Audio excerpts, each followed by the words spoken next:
గౌరవనీయులైనటువంటి సభాధ్యక్షులు, తెలుగుదేశం పార్టీ జాతీయ అధ్యక్షులు నారా చంద్రబాబు నాయుడు గారికి, యువ నాయకులు నారా లోకేష్ గారికి, తెలుగు ప్రజల రాజకీయ పర్వదినమైనటువంటి మహానాడును వీక్షిస్తున్నటువంటి తెలుగుదేశం పార్టీ కుటుంబ సభ్యులకు, పత్రికా విలేకరులకు, మీడియా సోదరులకు నమస్కారాలు. ఈ మహానాడు వేదికపై 44 సంవత్సరాల తెలుగుదేశ ప్రస్థానంపై మాట్లాడే అవకాశం ఇచ్చిన జాతీయ అధ్యక్షుల వారికి ధన్యవాదాలు తెలియజేస్తున్నాను. రామన్న రూపుదిద్దిన పార్టీని, చంద్రన్న తీర్చిదిద్దిన పార్టీని నారా లోకేష్ గారు తుదిమెరుగులు దిద్దుతున్నాడని ఈ సందర్భంగా మీ అందరికీ కూడా గుర్తు చేస్తున్నాను. ఈ మహనీయుడు పెట్టినటువంటి తెలుగుదేశం ప్రస్థానంలో మనమందరం మమేకమయ్యాం. 44 సంవత్సరాలుగా తెలుగు జాతి కీర్తిని జాతీయ అంతర్జాతీయ వేదికలపై రెపరెపలాడించినటువంటి చరిత్ర మనది అని సందర్భంగా గుర్తు చేస్తున్నా.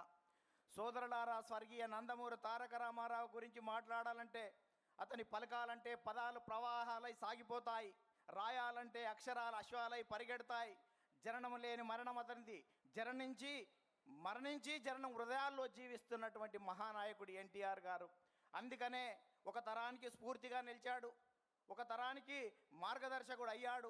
అతడే ఒక ప్రేరణ, అతడే ఒక స్ఫూర్తి, అతడే ఒక చైతన్యం, అతడే ఒక దిక్సూచి, అతడే ఒక మార్గదర్శి. అలాంటి మహనీయుడు స్వర్గీయ నందమూరి తారక రామారావు గారని సందర్భంగా మనవి చేస్తున్నా.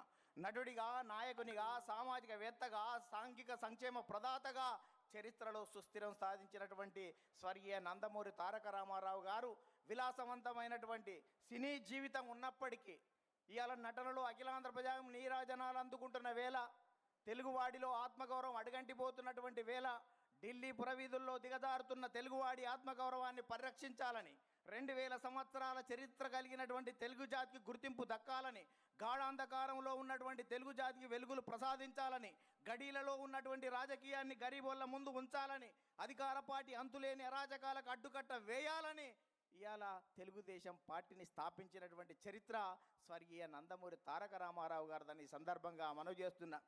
అందుకనే ప్రారంభించినప్పుడు చెట్టు మీద కూర్చున్నటువంటి పక్షి కొమ్మ బలాన్ని నమ్ముకోదు, తన రెక్కల బలాన్ని నమ్ముకుంటుంది.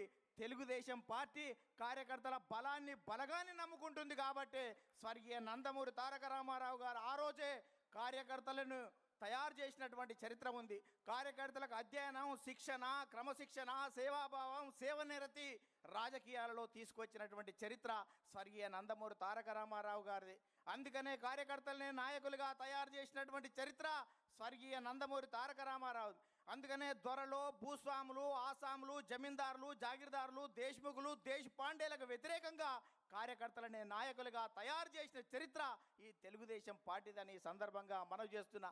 ఈ 44 సంవత్సరాల తెలుగుదేశ ప్రస్థానంలో గ్రామాలకు మౌలిక సౌకర్యాలు ఇచ్చాం, ప్రజలకు సంక్షేమ ఫలాలు అందించాం, ప్రజలకు రాజకీయ చైతన్యం ఇచ్చాం, బలహీన వర్గాలకు రాజకీయ జీవితం ఇచ్చాం, సామాజిక మార్పులకు శ్రీకారం చుట్టాం, ఆర్థిక అభివృద్ధికి అందలం వేశాం, నిమ్న జాతుల ఉద్ధరణ కోసం, బడుగు జన ఉద్ధరణ కోసం బాటలు వేశాం, దేశ రాజకీయాలనే సమూలంగా మార్చివేసినాం, రాష్ట్ర రాజకీయాలని, దేశ రాజకీయాలను ప్రపంచవ్యాప్తంగా మార్చివేసినాం.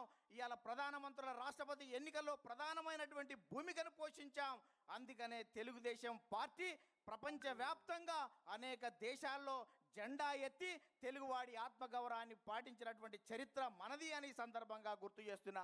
అందుకనే స్వర్గీయ నందమూరి తారక రామారావు గారు 2 రూపాయల కిలో బియ్యం, జనతా వస్త్రాలు ఇచ్చాడు, మహిళలకు ఆస్తిలో హక్కు ఇచ్చాడు, రైతులకు రాయితీలు ఇచ్చాడు, మధ్యాహ్న భోజన పథకం పెట్టాడు, మండల వ్యవస్థను ఏర్పాటు చేశాడు. ఇన్ని రకాల కార్యక్రమాలు ఏర్పాటు చేసి ఈ దేశానికి సంక్షేమాన్ని పరిచయం చేస్తే ఆ తర్వాత వచ్చినటువంటి నారా చంద్రబాబు నాయుడు గారు విద్యార్థిగా, విద్యార్థి నాయకునిగా, గోల్డ్ మెడలిస్ట్గా, ఎకానమిస్ట్గా, ఎమ్మెల్యేగా, మంత్రిగా, ముఖ్యమంత్రిగా, ప్రతిపక్ష నేతగా, ఎన్డీఏ కన్వీనర్గా సుదీర్ఘ రాజకీయ అనుభవం ఉన్న చంద్రబాబు నాయుడు గారు అనేక సంస్కరణలు, జన్మభూమి, ప్రజల వద్ద పాలన, ఆకస్మిక తనిఖీలు, ఫ్లైఓవర్లు, ముందడుగు, చైతన్యం, ఆదరణ, దీపం, రోషిని వంటి పథకాలు పెట్టి అనేక సంస్కరణలకు శ్రీకారం చుట్టినటువంటి చరిత్ర నారా చంద్రబాబు నాయుడు గారిది. అందుకనే 44 సంవత్సరాలు గడుస్తున్నా నారా అంటే జనం రారా అని పిలుస్తున్నటువంటి చరిత్ర ఈ రాష్ట్రంలో ఉందని. అందుకనే చంద్రబాబు నాయుడుకు ప్రపంచవ్యాప్తంగా ఉన్నటువంటి అవకాశాలను యువత పునికి పుచ్చుకొని వెదికి పట్టుకోవాలనే ఉద్దేశంతో ఇవాళ విద్యకు ప్రాధాన్యత ఇస్తే ఇవాళ హైదరాబాద్ ఉమ్మడి రాష్ట్రంలో మైక్రోసాఫ్ట్ వచ్చింది, ఇన్ఫోసిస్ వచ్చింది, ఐఆర్డిఏ వచ్చింది, IIIT వచ్చింది, నల్సార్ వచ్చింది, నిఫ్ట్ వచ్చింది, ఇవాళ నేషనల్ కన్స్ట్రక్షన్ వచ్చింది, బయోటెక్నాలజీ పార్కు వచ్చింది, హైటెక్ సిటీ వచ్చింది, శిల్పారామం వచ్చింది. ఇవాళ భారతదేశంలో ప్రపంచంలో తెలుగువాడి ఖ్యాతిని నలుదికలా విస్తరించినటువంటి చరిత్ర ఇవాళ చంద్రబాబు నాయుడు గారు దాన్ని ఈ సందర్భంగా గుర్తు చేస్తున్నాను. అందుకనే ఈ రాష్ట్రం విడిపోయిన తర్వాత కూడా ఇక్కడికి మనం ఐటీ గురించి ఆలోచిస్తే సార్ ఏఐ గురించి, క్వాంటం గురించి, ఇవాళ డేటా సెంటర్ల గురించి మనకంటే ముందు ఆలోచిస్తున్నటువంటి మీ నాయకత్వంలో ఈ రాష్ట్రం సుభిక్షంగా ఉంటుంది.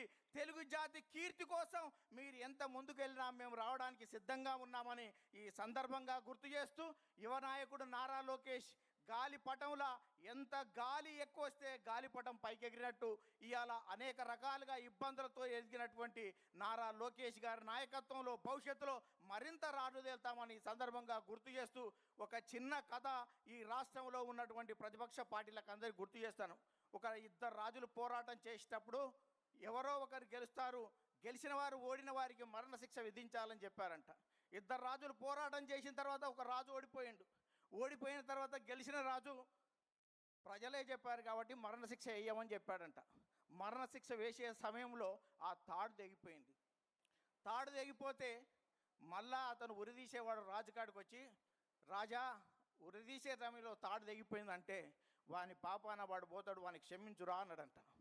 క్షమించురా అని చెప్తే మళ్ళీ అక్కడికి వెళ్ళాడంట. వెళ్ళి మీ రాజు ఏమన్నాడు అన్నాడంట. ఏమన్నాడు అంటే మా రాజు నిన్ను ఉరిదీయొద్దంటాడు అనుకున్నావు కదా అన్నాడంట. అవును మీ రాజు నైజం అది కదా, అతను ఉరిదీయనీయడు అంటే, ఓ పిచ్చోడా మా రాజు అక్కడ లేడు, మా యువరాజు ఉన్నాడు, ఇలా సచ్చే వరకు ఉరిదీయమని చెప్పిండు అని చెప్పిండంట. అందుకనే రాష్ట్ర రాజకీయాల నుంచి ఇప్పటి నుంచి మాట్లాడేటువంటి నాయకులు భవిష్యత్తులో తెలుగుదేశ పరిణామాలు ఏ రకంగా ఉంటాయో గుర్తుపెట్టుకోవాలని మీ అందరికీ గుర్తు చేస్తూ ముగిస్తున్నాను. ధన్యవాదాలు.